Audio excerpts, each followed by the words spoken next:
Yeah. Get twisted Sundays, ain't gonna waste no time. Look, a lot of folk jocking. This be rocking. Southwest race, G-Mo still popping. The Blade still chopping. The babe still bopping. The rap game look like the new slave box. Can I get the what? Can I get the who? I flow for the trigger, happy rapping jigaboos. And those that be itching to clap at the biggest cool. Pull back a SMG, but don't work at the ticket booth. Look, no moving. Real raps in my iTunes, no Uzi. Low key, fat, fine, but she pose goofy. I keep flow raw, but it's no sushi. Boy, I'm on wipe it down like the old boozy. Yeah, shoulder chest, pants, shoes. Shout out Sim, he the coldest with the dance moves. Try love, try God, and you can't lose. But try me and I'ma show you what the hands do. Yeah, young Jern hit me up, say she moving down. Used to ride Metro, but I'm booming now. I only rap to keep the ratio of cooning down. Don't sleep on me. I got no chill. Every beat I'm on, road kill. God bless me with cheese like road tail, cause I ride this coattail. Most of my partners still make no sales, and they be like, oh, well, ride so much ice, it look like snow fell, and they move it wholesale. Go tell.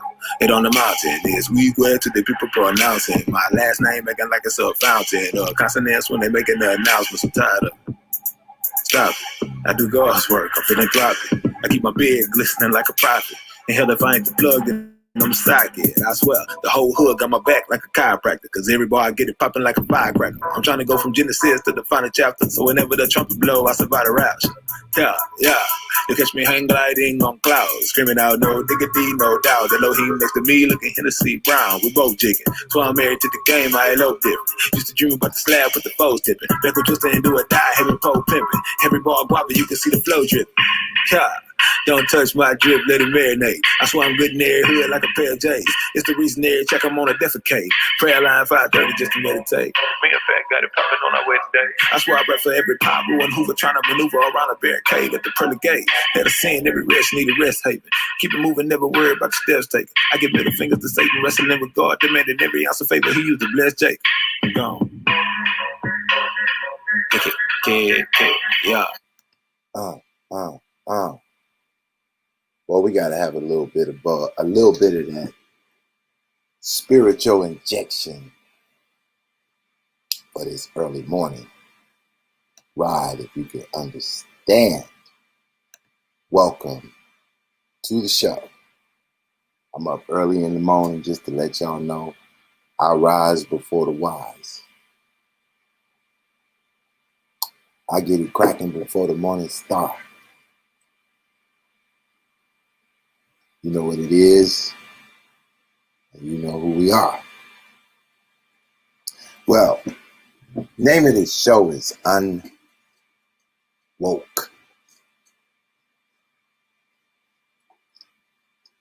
This word woke,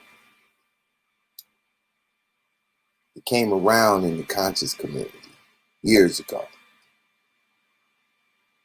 They was woke. The meaning was they had achieved some level of understanding that the majority of the people didn't have. This is what they said it meant. Then we examined what the woke did. And what the woke did was begin to obfuscate information, was to begin to give bad interpretation of history. For what purpose? To radicalize the mind of their viewers, the woke. Wanted to wake people to their understanding is what the woke is. Now, very famous movie called The Matrix had a deafening scene about wokeness. What it is. The Matrix is everywhere. It is all around us. Even now, in this very room. You can see it when you look out your window or when you turn on your television. You can feel it when you go to work, when you go to church, when you pay your taxes. It is the world that has been pulled over your eyes to blind you from the truth. truth. That you are a slave, Neo. Like everyone else, you were born into bondage, born into a prison that you cannot smell or taste or touch. A prison for your mind.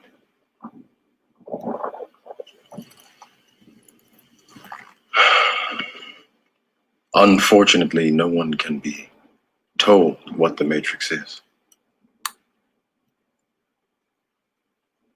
You have to see it for yourself.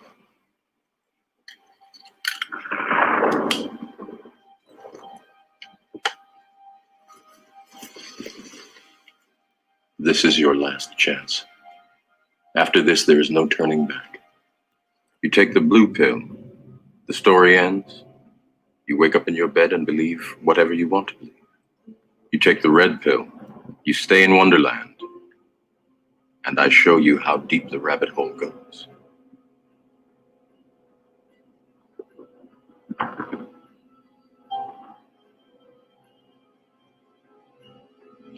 Remember, all I'm offering is the truth, nothing more.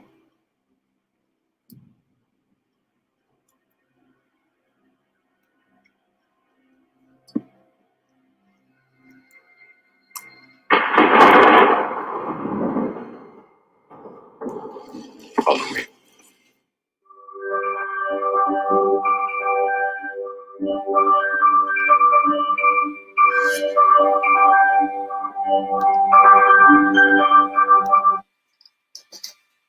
The blue pill or the red pill. It is the allegory of being woke or unwoke. If you pop the blue pill, you return to your fairy tale existence, unbeknown of the real world. Pop that red pill, and you awaken to the real reality. This is the contrast of the movie when it dealt with Neo in the world in which Neo lived, connected to a computer system, versus being detached from the computer system and waking up to the ugly world of reality. Well, that allegory has played itself out in our reality. Now, I want to give you this video. Exhibit A, we'll call it. Semitic ancestors called him, As you heard that little voice. We're about to examine one of the fakest of modern day wokeness from the bullshit University of Sarnet comes Jabari.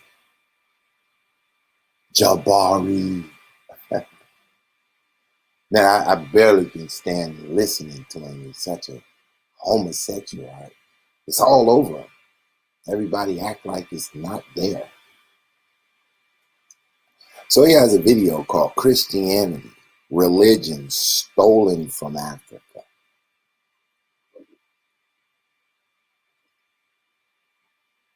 This is the agenda of the woke. The woke, in the consciousness of Black people, they don't have an agenda of teaching you their spiritual system. Jabari doesn't do that. His agenda is to attack Christianity at all costs. He's ran into a problem. He ran into a problem. Christianity has a background in Africa, based in the homeland of the Ethiopians. The Ethiopian Orthodox Church goes so far back you cannot claim white folks gave them their religion. It would just be ridiculous. So since he can't get around that, he has to create wokeness. He wants you to believe that the Ethiopians respect and honor Aset, the gods of Kemet. This is the ultimation of reality. Since the narrative of Ethiopia does not fit with what he's pushing, he has to alter it and get you to believe the alteration. Because if you don't, he's exposed. And so here we have Mr. Sadnetta. Sadnetta TV. Man, this brother wakes up daily. Woo. I don't know if it's the donations that keep him going, or it's just idiocy that keeps him going, or it's just passion to be deceptive. I'm not sure what makes him wake up and stay on the job.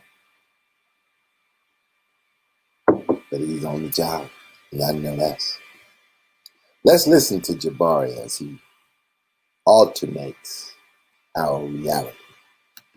What you're saying, I'm making a distinction based on something that I think you and I agree on. And so that's the reason why I did that. And Negos with attitude who says Jabari's gay. Very interesting. Let me just say. No, that's because his father gay, and he want to, just because his father gay, he want to throw that on everybody. Let's just say the only way don't delete, hold up, don't delete a comment like that, block automatically. We don't want to delete that. We want to block him. He's saying that because he thinks I'm attractive. Brother Negos, I'm not your type. So please. Right. There you go. See, that's how you get them. That's how you get them. Stop, yeah, and see, I know his father, his daddy is gay too. Stop projecting on me when you have seen my wife and you know what I'm down with. Now, let's keep it real. Does having a wife signify you are not gay? You know, we got another word for that. It's called bisexual. Bisexuals are gay. This label is attached to him because he has morphed his personality to fit the Sadnetta narrative.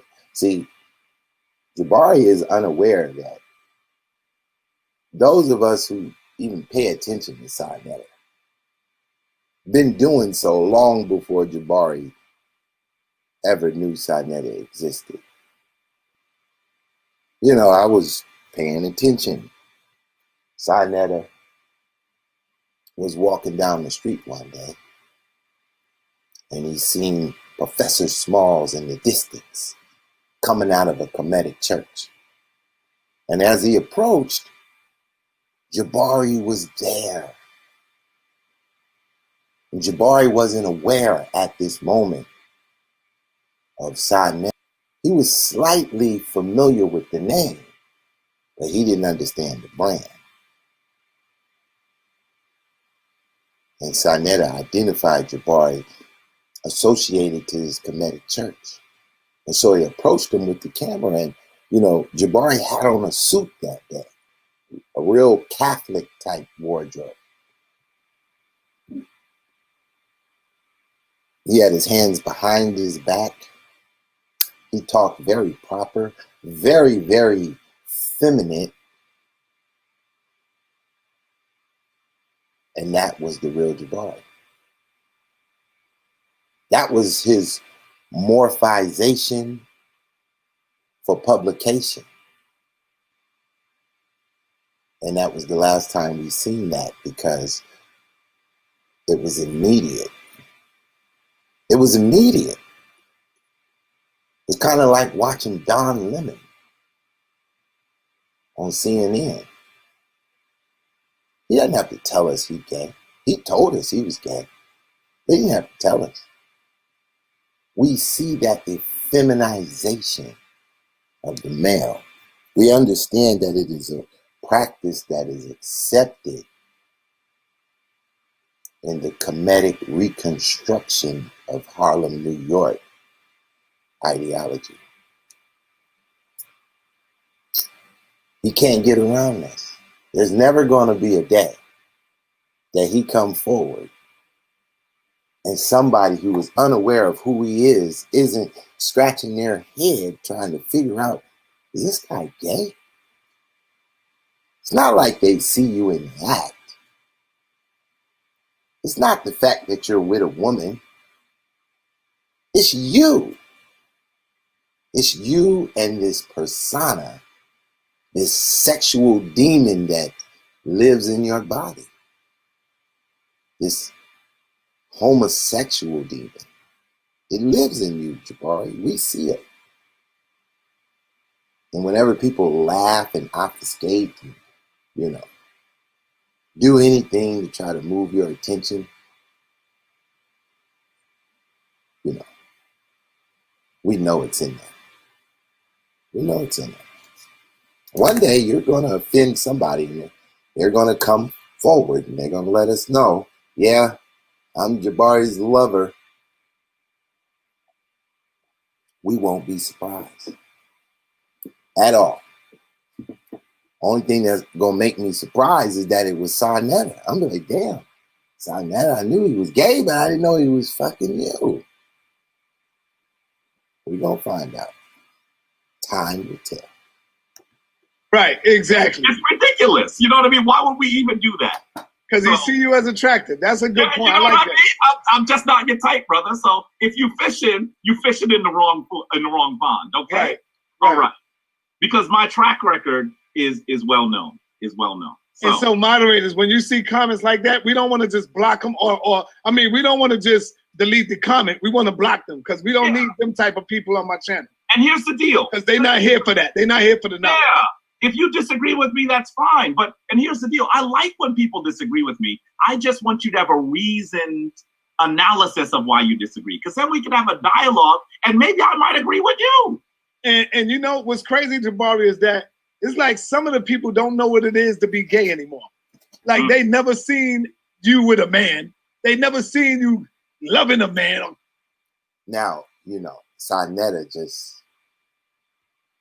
he just completely lost reality right there. He just acts like in the closet just doesn't exist. What happened to in the closet? What about that gay? Huh? Is it still around? Is there still in the closet gay people? Sarnetta just blinders on. The man or hugging or holding, they just come out with these crazy ass insults. Yeah. You see what I'm saying? Yeah. So they don't even know what it is to be gay. So I don't know what that means. Part of it is also when they see a brother who is an intellectual, they assume that using your brain is connected to being gay. And the reality is... Okay. Oh, goddamn K. Hold on, beast. What the fuck kind of breakdown is that? Everybody that comes forward in the conscious community claims to be some level of an intellectual. He just put himself in a special category. That when we see intellectuals like Thomas Sowell and intellectuals like, oh my God, they must be gay. They read books. I mean, would an intellectual really say that? Or would a propagandist say that? Would a deceiver say that? How many intellectuals have you ever heard make a statement like that? That if we perceive you to be gay, it's because you're an intellectual. Damn. Boy. The woke. Something y'all don't know. I'm a martial artist. Half of y'all in the room would get their clocks cleaved. You know what I mean? Now stop it, Jabari. You will get beat down 8 ways to Sunday. Ain't no way. Not only if you did win a fight, we'd kill you that night. We ain't letting no gays walk up out of here with no wins. Ever. Half the people in the room get their clocks cleaned. This is the most effeminate shit I ever heard, man. Damn, y'all gonna make me play my... Damn, you gonna make me go play my goddamn song just to offset this dumb shit. Like, I can't even get through the video, get to the part I want to talk about, because this effeminate spirit is just all over. Just to clean that goddamn spirit off. About, can you imagine Jabari cleaning some nigga's clock? No, Jabari. I can envision you cleaning some Negro's butthole, not his clock. Tell you what to do next time you think you can fight Jabari. Try Jesus, not me. 'Cause I throw hands. Try Jesus, please don't try me. Because I fight. I know what he's saying about getting slapped. But if you touch me or mine, we gon' have to scrap. So, try Jesus, please don't try me. Because I fight.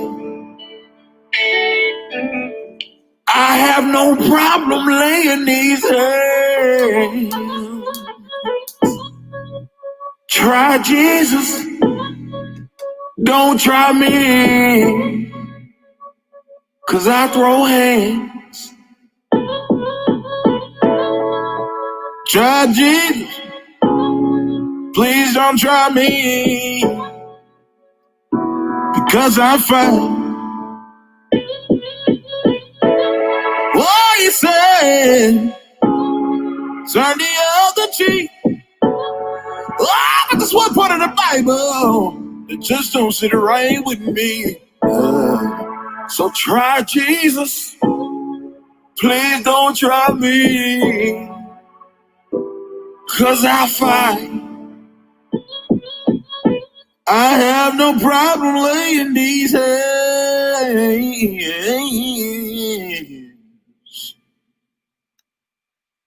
At all. At all. I had to get that out because Jabari just, I've studied Taekwondo.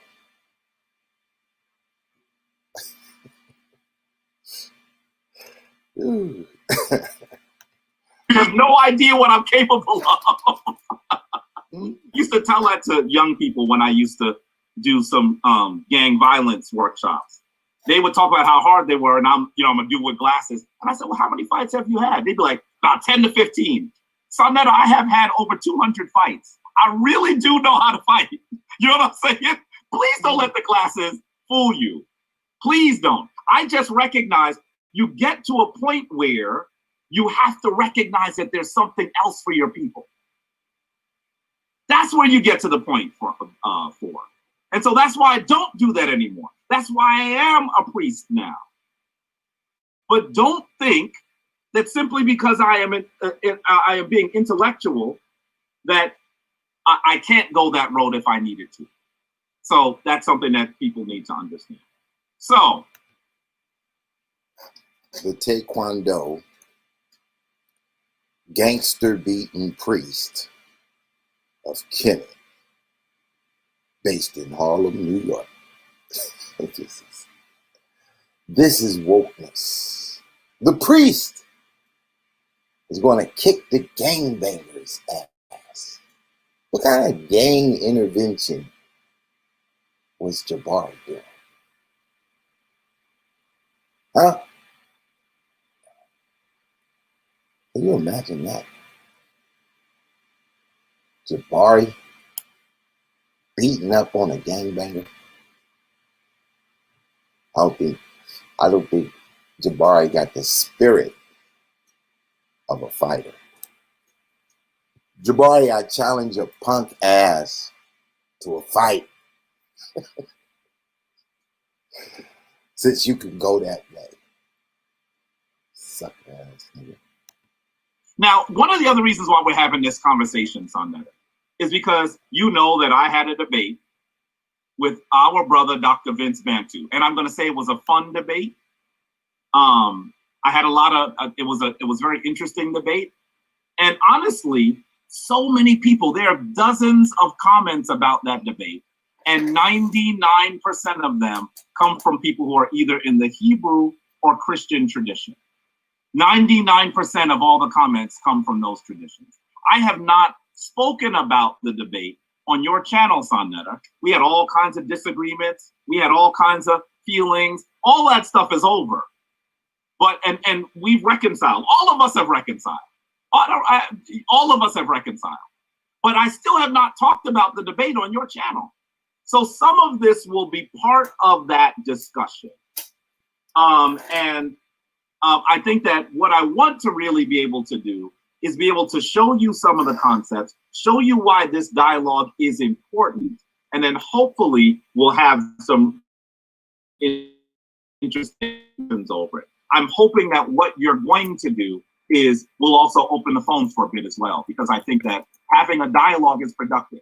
Now, let me say to you that one of the critiques that people have of my debate with Dr. Vince Bantu is they think that I did not try to draw blood. I did not try to go in there and beat people up and harm people in that room. And if that's what you thought I was going to do, if that's what you think anyone should do, I think that you need to reconsider that.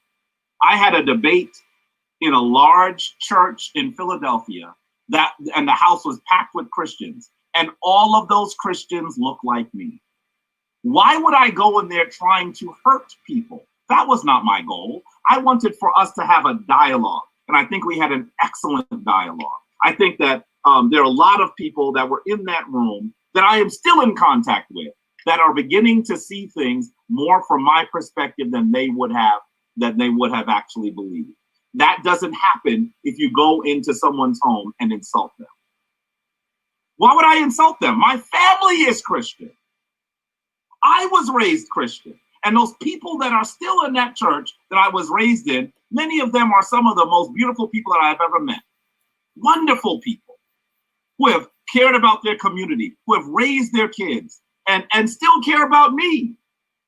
So that is what I mean by saying that we needed to have a dialogue on important issues.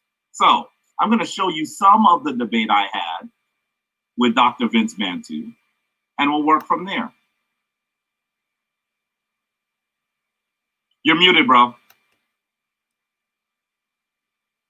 While you're showing that, let me say this real quick. Yep. Brother Max Bird, all of you who have my number, my direct number, please email me, text me and just say, yo, peace, this is Max Bird.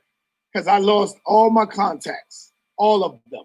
Wow. So, yeah, I got your contact, Jabari, because I was looking at all my text messages. Right. So that's how I found who you was. So hit me up in the email, text me, and let me know that, yo, this is me, this is Max. You know, this Savage Reese, let me know, you know, and I can get these numbers back. All right, go ahead, Brother Jabari. Yeah. So take a look at this. This was the topic of the debate. It was called, "Is Christianity the white man's religion?" And you're seeing Dr. Vince Bantu and Jabari Osase. By the way, you know right off the bat, the title slide was a jab, right? Can you see the title slide was a jab? I was actually connecting him to the tradition that Europeans have actually taken control of. And I know that Dr. Vince Bantu does not view Christianity that way. I believe that he should in many ways, but the title slide itself was a jab, and I thought that was very interesting. So first off, let me begin by saying that many people view Christianity as the religion of the African American.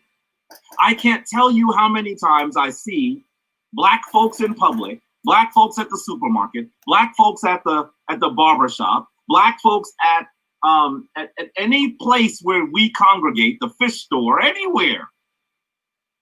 And they simply say something to me like, God is good. And they expect me to say all the time. Because the belief is when you see a person of African descent in the United States, you can assume that they are Christian. That's generally the way that people exist or people view us in the United States. In fact, the Pew Research Center in 2014 actually did a really good survey where they actually showed that 8 in 10, nearly 8 in 10 African Americans identify as Christian. Nearly 8 in 10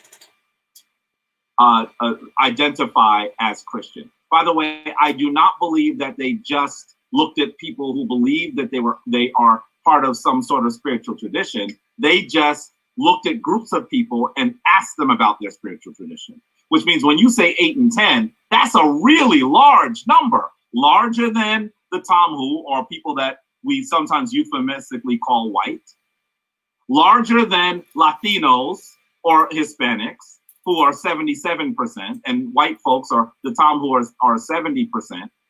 Take a look at those numbers. That's a very large number of people, Sonetta.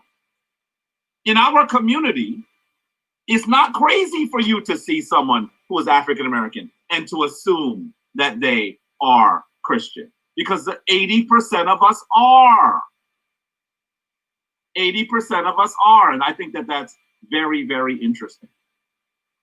And think about some of our greats. Think about how some of our people who fought for our freedom, people who are emblematic of our struggle in the West, think about their connection to the tradition. Think about Frederick Douglass, a man who was a revolutionary before we even had a term for it in some ways, who said many things, who articulated the interest of people of African descent. And clearly you would understand that Frederick Douglass was Christian. Harriet Tubman, who took journeys back into the enslaved South and freed people of African descent, who led Union armies during the Civil War, a powerful woman, also a Christian. And of course, the Nat Turner Rebellion was led by those who had studied Christianity. And so sometimes people who hear that I am not Christian they critique me by saying, well, if all of these great revolutionaries are Christian, how could you not be one, Jabari? How is it that you could say that you are in another tradition when most of those people who you revere, most of those people who you quote, most of those people who you idealize are Christian?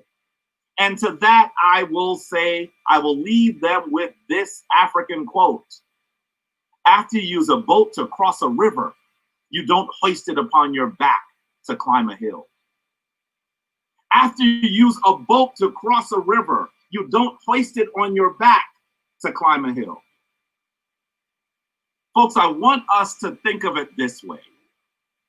Frederick Douglass, Nat Turner, Harriet Tubman, and many, many other names known and unknown, they used the tools that were available to them to search for our freedom. They did not have access to the historical information we have today.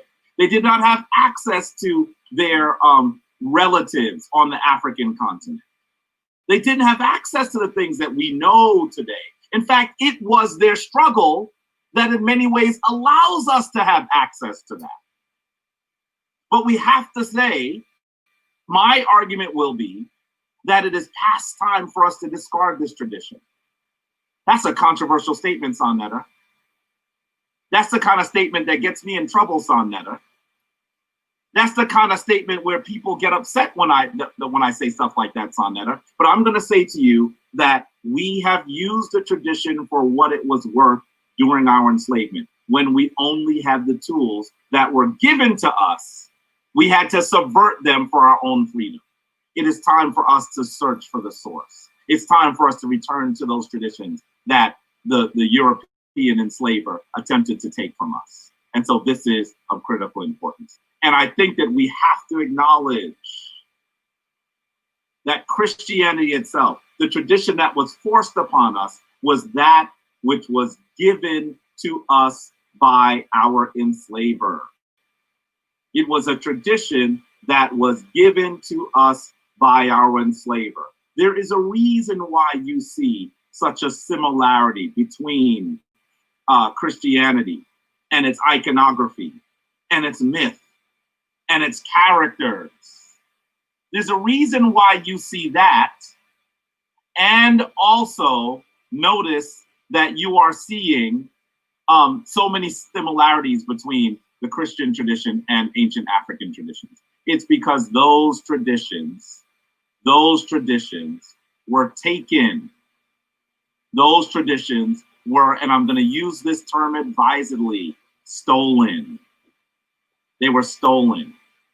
And I want us to recognize the reason why I'm using the term stolen is exactly because of the fact that in those traditions, they sought to actually erase the origins.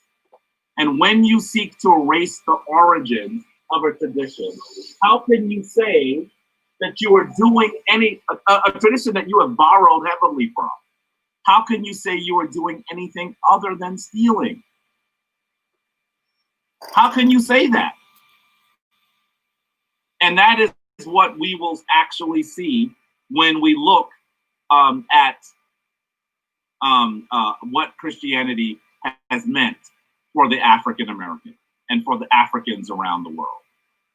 When you actually look at this, at how we were given this tradition, you are going to see some things that are disturbing. And so I want us to think critically for a minute. I know that there are some of you who are in the chat room who are looking at this almost like gang warfare, or maybe you're looking at it in the way that people who root for sports teams look at this. That, you know, Jabari is from the other team. And being from the other team means that regardless of what I say, you have to disagree with it because I am attacking you. I want to say to you, family, I am not attacking you. You are my family. I want us to think critically about the traditions. I want us to actually think so much more about what it means to have Europeans take this tradition and give it to us. What does it mean that they sought to control us through the use of this tradition? What does that mean? And I think that as you look at it critically, you would have to say that they did those things so that they could pacify the African. That's why they did this. That's why they forced Christianity upon us, because they were looking to pacify us. And if that is something that you come to grips with, then you're going to have to ask some really tough questions about why we are still in this tradition. I want you to hear a quote. Let's see, I'm going to stop sharing my screen for a second. I want you to hear a quote. And the quote comes from a really, really interesting text. It comes from the religious education of the Negro. And I wonder how many of you are familiar with this powerful text. I wonder how many of you actually have heard of it. Because I think that if you would acknowledge that you had heard of it, you actually would realize that it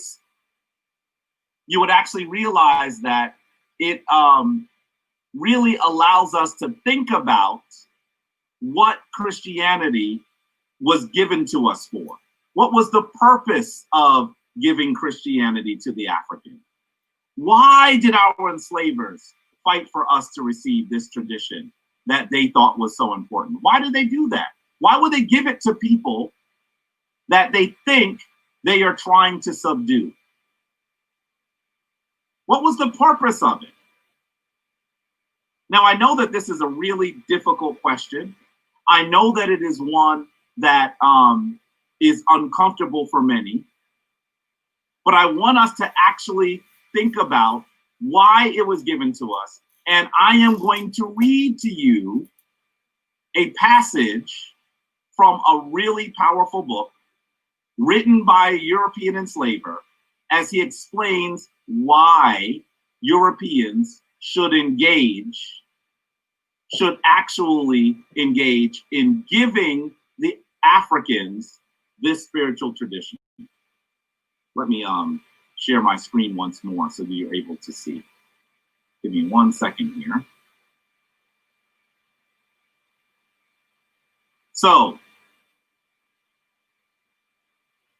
Charles Colcock Jones says this about Christianity. He actually begins by saying that some people say, why should we teach our enslaved Africans Christianity?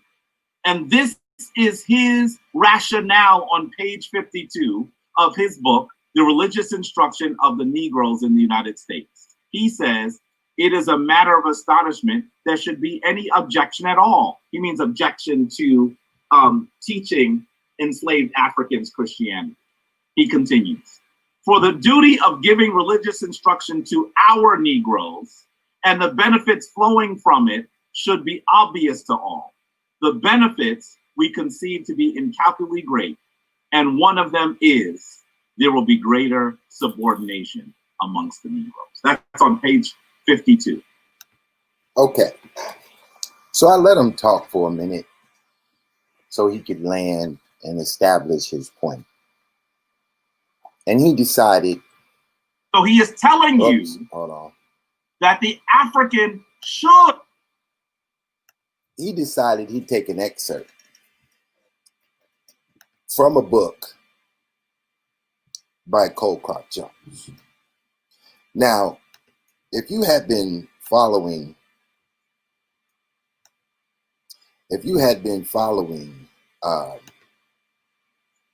my channel, you would have definitely been educated about Charles Colcock Jones. Now, as you see on the screen here, Colcock Jones was born in 1804. He died in 1863. And the book in question was published in 1842. What does that mean? That for the entirety of slavery, if you want to make the assumption that the finality of slavery came to an end in 1865,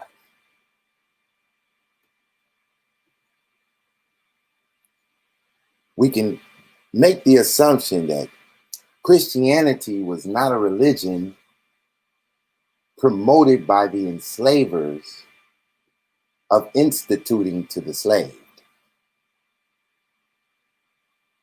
If he's making his argument in 1842, if we use the history that the slaves arrived in Virginia in 1619,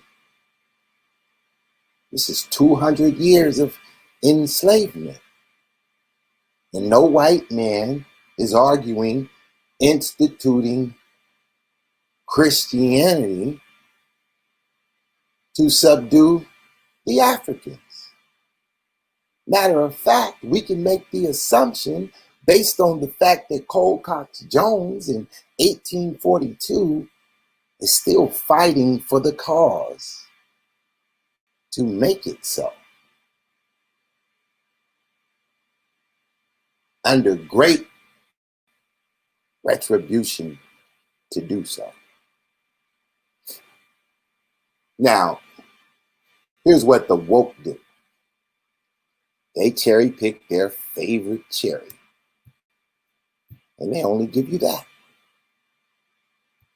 Because it fits the narrative of altering history, of conforming history to fit your ideological agenda.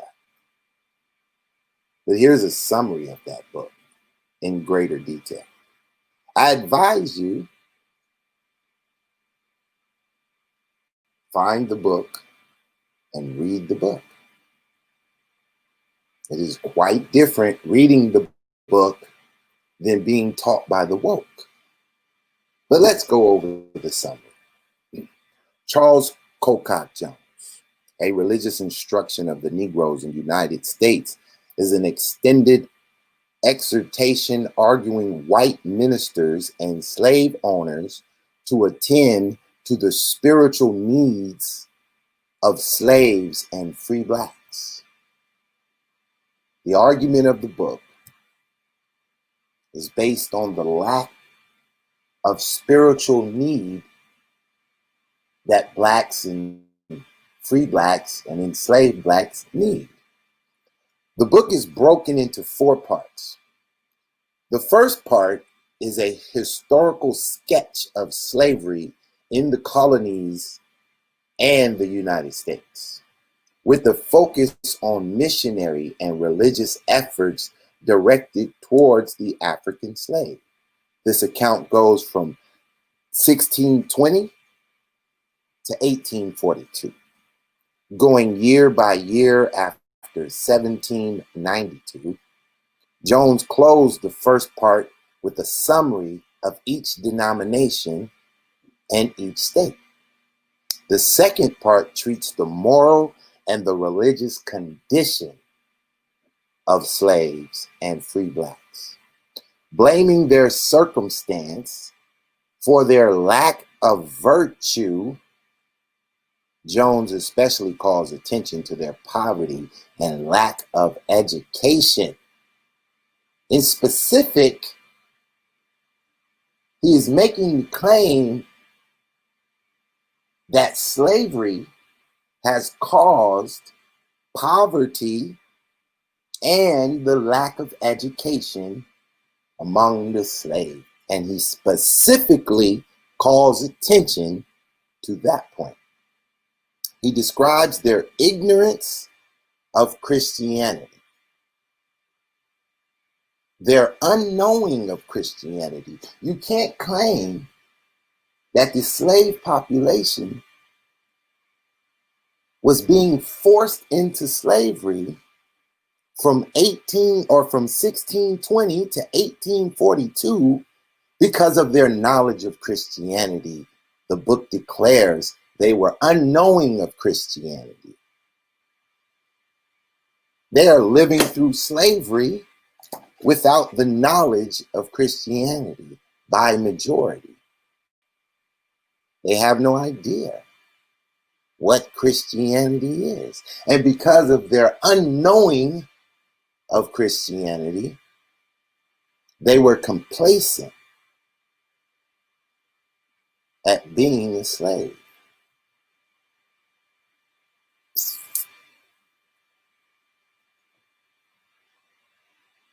He describes their ignorance of Christianity, their general lack of character, and their prevailing vices, noting that in the end, they are totally dependent on the white man for their ability to overcome these limitations. They need the white man. They are totally dependent on the white man to overcome their lack of character. If they want to have character, they need the white man to give it to them. Because under the condition of slavery, they lack character and their prevailing vices, which could be a sloth of all kinds of things. In light of this description, Jones goes on in the third part to describe the obligations of the Christian church to rectify these problems among white Christians. He pulls out the point that it is their obligation to rectify this matter. Do you think he was going to call on the white Satanists as their obligation to rectify that? How about the white atheists among them? Was it their obligation to rectify that? How about the white Masonic order? Was it their obligation to rectify character among the slaves? Whose obligation was it? It was Mena's virtue's obligation to rectify virtue among the enslaved.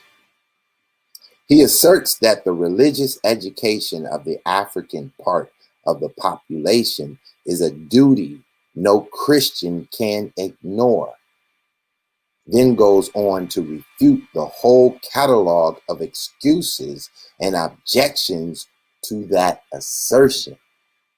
So obviously, there were Christians denying their obligation. And he refutes them. Obligation, assertions, obligation, and assertions. He refutes every idea they have conceived why this is not their obligation.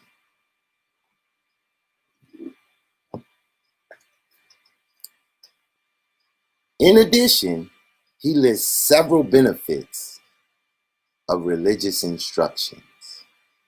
He gives out the benefits of giving the slave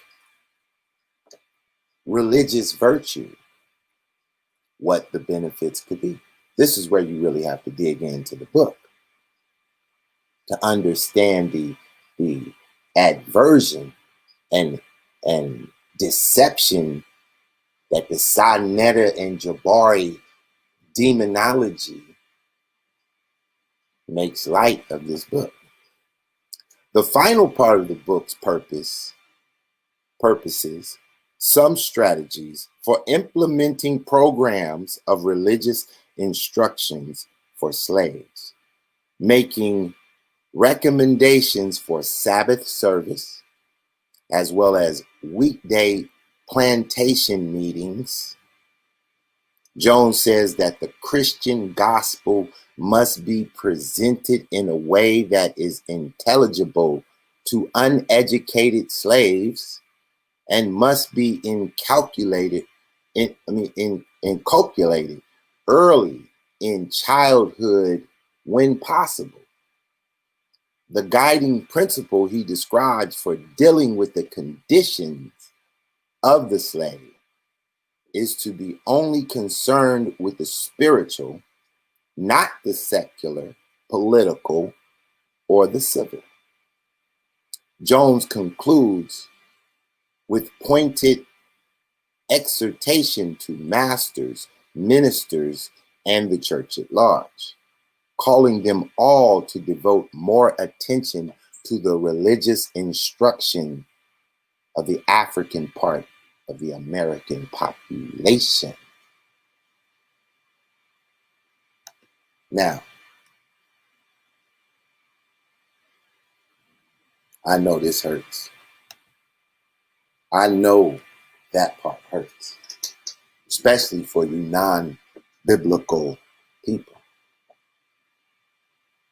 because you fail to rationalize how the entire swath of slavery for the American slave was without religious virtue among the slaves. They got it where they can get it. Nat Turner got a hold of that Bible. And many, many others. David Walker got a hold of that Bible before Colcock Jones and many, many, many others. And we see the virtue that they exemplified. Now it's so funny. It's so funny. Jabari didn't spend much time on the book. He didn't want to give you the full breakdown of the book. He simply wanted to cherry pick the point he needed to convince his foolish audience to follow him. Let's listen as he diverts their attention. Be taught Christianity. Why? Because it would lead to the subjugation and the greater subordination of the African. That is why we were given the Christian tradition. But so he's saying subjugation and subordination of the slave in 1842 when he made the case that if you give the slaves this Bible, you will keep them subordinate for many hundreds of years. It will be an exemplary time in history that you will be able to control the slave. Obviously, they had bad character. I mean, look at the conditions. Think about jail today. Jail today is a modern day slavery as far as the treatment in jail. Going into slavery is a whole nother deal. You can be tricked, you could be set up, or you could just have a lack of virtue and commit a crime and be sentenced to slavery in America, in the penal system. And once in there, just think about jail with no Bible, with no Quran, with no Judaism, with no nothing spiritual. Just think if jail only had Ifa and Vadum and black atheism only. I promise you, you wouldn't want to go to jail for nothing if that's all that was in there. They'd be in there sacrificing chickens in the middle of the jail. America would have to say, we can't deny the enslaved, the imprisoned, the right to practice religion. You'd be in jail calling on Ifa spirits.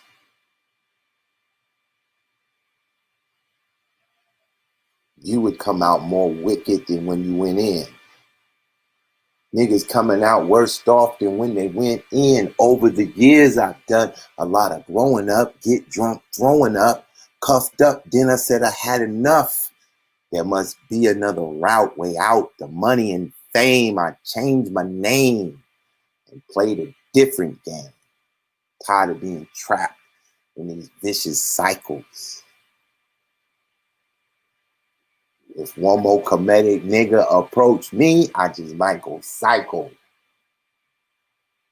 And when I get him, I'm going to hit him with the bum rush.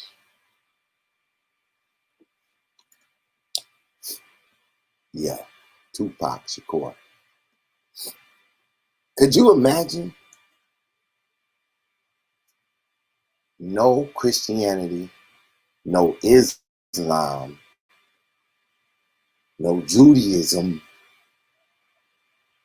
no Bible in jail? Really? Only this shit? Only this West African spirituality? North Africa's Kemetic system? Sub-Saharan barbarism? Is that what you want? Is that the key to virtue? Is that the key to virtue?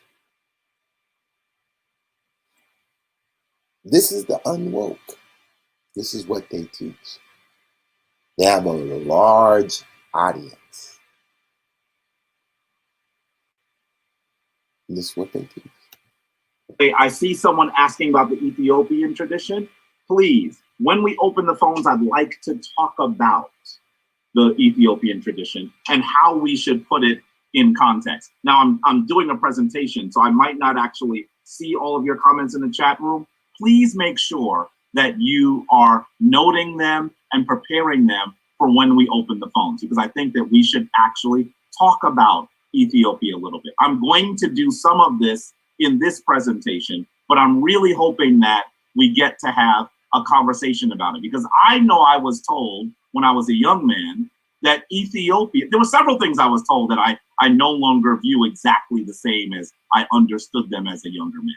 One of those things that I was told is that Ethiopia actually had Christianity before the Europeans. Now, another foolish thing he does, this is what you call full propaganda. This is full propaganda. I mean, ridiculous propaganda. It just almost is just retarded that, you know, they get away with this, but this is how Sinetta University teaches. It's simply amazing that they get away with this. I mean, the crowd love it too. They dumber than all dumb can be. They are dumber than dum-dums. Okay. How do I get this picture?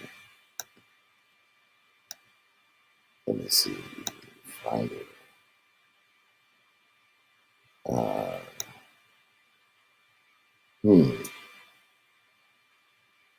I want to share a picture, but not sure how to share this picture.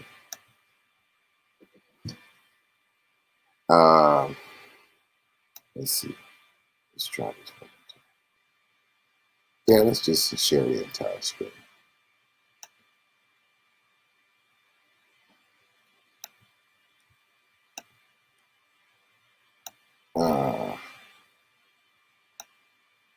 Okay, so hopefully you can see this. It's the only way I can show it. So as he does his breakdown, he pops this picture up. It says, uncovering the European takeover of African spirituality. Now, since he can't prove his theories by actual history, he does it through imagery, because the wizard and his wand works their magic by propaganda. And so as he says what he says, he shows you these two pictures. This picture of a white Mary with a white baby Jesus. He wants to say this moment, this image is the root of the story. Knowing that this artwork is painted 1,000 years later, 1,000+ years later. It was never used as any Christian propaganda that we're taking over African Kemetic rituals and making them Christianity. This is just not history. No one agrees with him. He won't use Josephus to prove it to us. He won't use the church fathers of the Kemetic diaspora to prove it to us. He has to use his fanciful memes that he can find on the internet. It's amazing. It's simply amazing.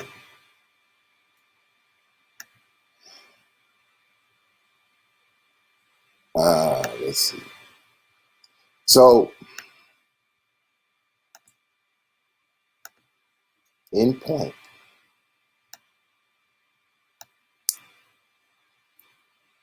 I think we probably got to go back into double speak. I'm going to separate that show. I just want to do a double speak show, and we're going to use some modern day word double speak being used in the woke community. In the woke community. One last thing before I start this show, right? For all of you unwoke, I want to bring something to your attention. I want to bring something to your attention. This is how bad it has gotten. This is how bad it has become. It has gotten so bad that the other side had to create some kind of fight back against it. So here's a website called Unwoke. Hire thinkers, not activists. Hire courageous, free-thinking, and freedom-loving individuals, not ideologues whose only agenda is to weaponize your brand and business to further a radical cause. This is a message board. You could create a resume. If you have a business and you'd like to hire freedom-loving people, free thinkers, not trapped by wokeness, you can post your company. And when you come to the site, you can look for jobs.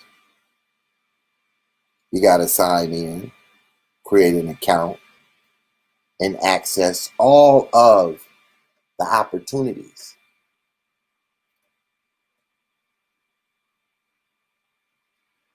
This is how bad it's got. This idea of being woke has spawned the other side to fight back by creating jobs that do not include them because they're ridiculous. And they're pushing an agenda of destruction and enslavement by following their wokeness. This is your boy, the Digital Pit Boss. Holla back.